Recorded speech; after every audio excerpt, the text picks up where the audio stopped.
السلام علیکم، میرا نام جنید ہے۔ آج ہم history of East India company پڑھیں گے، لیکن اس سے پہلے آپ پلیز میرا چینل سبسکرائب کر دے، لائک کا بٹن دبا دے، بیل آئیکن کو پریس کر دے۔ اب آتے ہیں اپنے ٹاپک کی طرف۔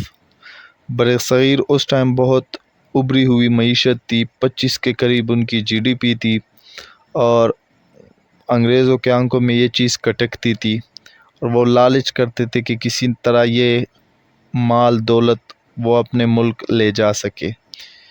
اس کے لیے انہوں نے 1600 میں کوئین الزبتھ سے پرمیشن لی کہ آپ ہمیں ٹریڈ کرنے کی پرمیشن دے دے کہ ہم سب کانٹیننٹ میں ٹریڈ کر سکے۔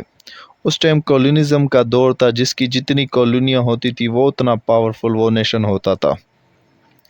تو گورنر اور مرچنٹ آف لنڈن نے کوئین الزبتھ سے پرمیشن لی، اور کوئین الزبتھ نے ان کو پرمیشن دی، اور وہ 1600 میں کوئین الزبتھ نے ان کو پرمیشن دی، اور انہوں نے کمپنی کا نام ایسٹ انڈیا کمپنی رکھ دیا تھا۔ 1608 میں مغل امپائر کے دربار میں پیش ہوئے انگریز، اور انہوں نے جہانگیر سے پرمیشن لی، تو 1608 میں جہانگیر نے ان کو پرمیشن دی کہ ہاں آپ یہاں ٹریڈ کر سکتے ہو۔ سورت سٹی میں انہوں نے پہلی اپنی فیکٹری بنائی، وہاں سے انہوں نے اپنے ٹریڈ کا آغاز کیا۔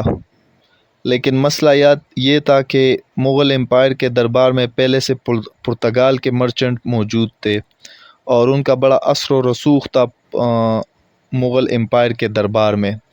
تو انگریزوں کو یہ چیز اچھی نہیں لگتی تھی کہ پرتگالی بھی ہے اور ہم بھی ہے، تو ہم کیسے یہ سارے ریسورسز لے جا سکیں گے۔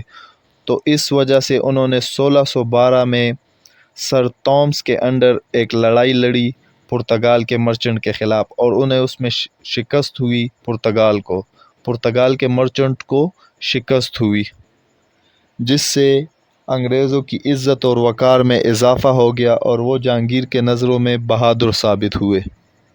اس فتح کے بعد مغل امپائر نے الاؤ کر دیا کہ آپ پرمیننٹ فیکٹری بنائے سورت میں۔ 1615 میں مغل امپائر جہانگیر نے ان کو پرمیننٹ فیکٹری بنانے کا حکم دے دیا سورت میں۔ تب جا کے سر تومس روئے ایمبیسڈر آئے جیمس ون کے، کیونکہ جیمس ون کنگ اس ٹائم لنڈن کا کنگ تھا، اور انہوں نے سر تومس روئے کو بھیجا کہ آپ ایز اے ایمبیسڈر جائے جہانگیر کے پاس اور میرا پیغام ان کو پہنچائے۔ اور ایک انگلش فزیشین بھی تھا جو ورک کرتا تھا ایز اے بنگال کے صوبیدار سلطان شجاع کے ساتھ، اور وہ ان کی خدمت کرتا تھا، ان کے صحت کے بارے میں دیکھتا تھا۔ تو اس فزیشین نے بھی بڑا امپورٹنٹ رول پلے کیا انگریزوں کے لیے، کیونکہ وہ اس کا بڑا قریبی تھا سلطان شجاع کا وہ فزیشین۔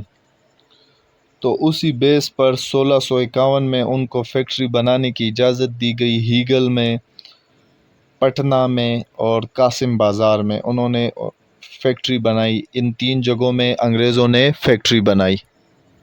70 سال بعد انگریزوں کی پالیسی جو تھی وہ چینج ہونے لگ گئی، وہ انیکس کرنے لگے مختلف علاقے سب کانٹیننٹ کے، اور پاور میں آنا چاہتے تھے۔ پہلے وہ ایز اے مرچنٹ آئے تھے، لیکن پھر وہ پاور میں آنا چاہتے تھے، کسی طرح ڈومینیٹ کرنا چاہتے تھے سب کانٹیننٹ کے لوگوں کو، اور وہ اپنے آپ کو وہاں کے بادشاہ سمجھنے لگ گئے تھے۔ اور اسی کی ایک کڑی 23 جون 1757 کو بیٹل آف پلاسی ہوئی، جو کہ نواب کے آرمی اور میر جعفر اور شجاع الدولہ ایک ساتھ تھے، اور یہ انگریزوں کے خلاف لڑ رہے تھے، مگر میر جعفر نے ان کے ساتھ غداری کی اور انہوں نے انگریزوں کا ساتھ دیا، جس کی وجہ سے نواب کے آرمی کو اور شجاع الدولہ کو شکست ہوئی، اور اسی کی وجہ سے انہوں نے فریڈم وار بھی ہارا اور بنگال کی لڑائی بھی ہاری اور بنگال کو بھی ہارا۔ تو یہی وجہ تھی کہ میر جعفر نے ان سے غداری کی، تو اس وجہ سے وہ لوگ بنگال کی لڑائی ہار گئے تھے، اور یہ لڑائی وار آف پلاسی جو تھی وہ ہار گئے تھے۔ پھر اس کے بعد وار آف بکسار ہوئی، جو 22 اکتوبر 1764 کو ہوئی، اور اس میں انگریزوں نے نارتھ ویسٹ فرنٹیئر کو کیچ کر لیا تھا اور بہت سے علاقوں پہ قبضہ کر لیا تھا۔ اور اس لڑائی کے بعد انگریزوں نے سب کانٹیننٹ کو انیکس کیا اور اپنی حکمرانی وہاں قائم کی۔ انہوں نے بہار، اڑیسہ یہاں سب اپنا کنٹرول کر لیا تھا۔ میر قاسم، نواب شجاع الدولہ اور شاہ اسلم II، انہوں نے ایک سازش کی انگریزوں کے خلاف کہ کسی نہ کسی طرح ان کو نکالا جائے اور ان کے خلاف لڑائی کی۔ انہوں نے پٹنہ پہ اٹیک کیا، پٹنہ میں انگریزوں پہ اٹیک کیا، لیکن ان کو شکست ہوئی اور انگلش آرمی جو تھی وہ جیت گئی تھی۔ اس لڑائی کے بعد میر جعفر کو تخت پہ بٹھا دیا گیا تھا اور انہیں تخت دے دیا گیا تھا، لیکن میر جعفر فروری 1765 کو ان کا انتقال ہوا اور وہ مر گئے، اور ان کے بیٹے نظام الدولہ کو تخت پہ انسٹال کر دیا تھا دوبارہ، لیکن وہ صرف نام کے حکمران تھے۔ سب ایڈمنسٹریشن اور پاور جو تھا وہ انگلش مینز کے ساتھ، مطلب ایسٹ انڈیا کمپنی کے لوگوں کے ساتھ تھا۔ وہ ایک پپٹ بن چکا تھا ایسٹ انڈیا کمپنی کا، وہ صرف نام کا حکمران تھا اور ایڈمنسٹریشن اور رول جو تھے وہ ایسٹ انڈیا کمپنی چلا رہی تھی۔ پھر 1789 میں لارڈ کارنیوال نے ٹرپل الائنس بنائے ٹیپو سلطان کے خلاف اور انہیں ڈیفیٹ کیا بنگلورو میں۔ جب ٹیپو سلطان کو شکست ہوئی بنگلورو میں تو ٹیپو سلطان نے شیلٹر لیا سرنگنا پٹنہ میں، اور انہوں نے مختلف بادشاہوں کو اور ملکوں کو خطوط لکھے ٹیپو سلطان نے، جس میں فرانس تھے، عرب تھے، کابل تھے، کانسٹنٹنوپل تھا۔ اور جب انگریزوں کو پتہ چلا کہ ٹیپو سلطان تو ہمارے دشمنوں کو اور ہمارے خلاف لوگوں کو لا رہا ہے، تو انہوں نے فروری 1799 میں آخری فائٹ کی ٹیپو سلطان کے خلاف، اور Tipu Sultan as a soldier کے ڈیتھ مرے، اور وہ بہت بہادر اور شجاعت سے لڑے انگریزوں کے خلاف۔ جب انگریزوں نے ٹیپو سلطان کی لاش دیکھی تو انہوں نے کہا تھا کہ ہاں اب ہم سب کانٹیننٹ کو آرام سے انیکس کر سکتے ہیں اور اپنے قبضے میں لے سکتے تھے، کیونکہ یہ آخری پتھر تھا ہمارے راستے کا جو آج ہٹ گیا تھا۔ اور وہ بھی ٹیپو سلطان کے اپنے لوگوں نے ان سے غداری کی، پیچھے سے دروازہ بند کیا، اور ٹیپو سلطان باہر ایز اے سولجر فائٹ کرتے رہے۔ اور اس کے بعد آخر میں تابوت پہ جو آخری کیل تھا وہ مغل امپائر کو ایگزائل کر دیا۔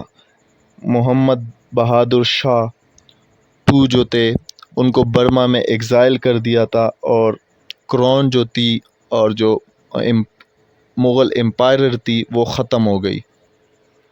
1857 میں مغل امپائر کو ڈیبولش کر دیا گیا تھا اور ایسٹ انڈیا کمپنی پاور میں آ گئی تھی، مگر 1857 کے جنگ کے بعد ایسٹ انڈیا کمپنی سے پاور لے لیا گیا تھا اور کرون کو وہ پاور ٹرانسفر کر دیا گیا تھا۔ تو اس طرح یہ کمپنی وجود میں آئی تھی۔ یہ پہلے ایز اے ٹریڈر آئے تھے اور پھر آرام سے اپنے پنجے گاڑنے لگ گئے تھے، اور پاور حاصل کرنے کے لیے انہوں نے بہت کوشش کی، لڑائیاں لڑی، اور آخر میں وہ اپنے چالوں میں کامیاب ہو گئے تھے۔ اور سب سے بڑی وجہ ہمارے ہارنے کی، مطلب سب کانٹیننٹ کے لوگوں کے ہارنے کی، کہ کوئی ایک لیڈر نہیں تھا ہمارا۔ ہر جگہ ہر انسان اپنی اپنی لڑائی لڑ رہا تھا انگریزوں کے خلاف، جس سے ایسٹ انڈیا کمپنی نے فائدہ اٹھایا اور برصغیر پہ اپنی گرفت مضبوط کر دی تھی انہوں نے۔ تو یہ ان کا تاریخ پس منظر تھا کہ کیسے ایسٹ انڈیا کمپنی وجود میں آئی اور کیسے انہوں نے سٹیپ بائی سٹیپ سب چیزیں انیکس کر لی اور اپنی گرفت جو تھی سب کانٹیننٹ پہ مضبوط کر دی۔ اگر آپ کو کچھ بھی سیکھنے کا موقع ملا ہے تو پلیز سبسکرائب مائی چینل۔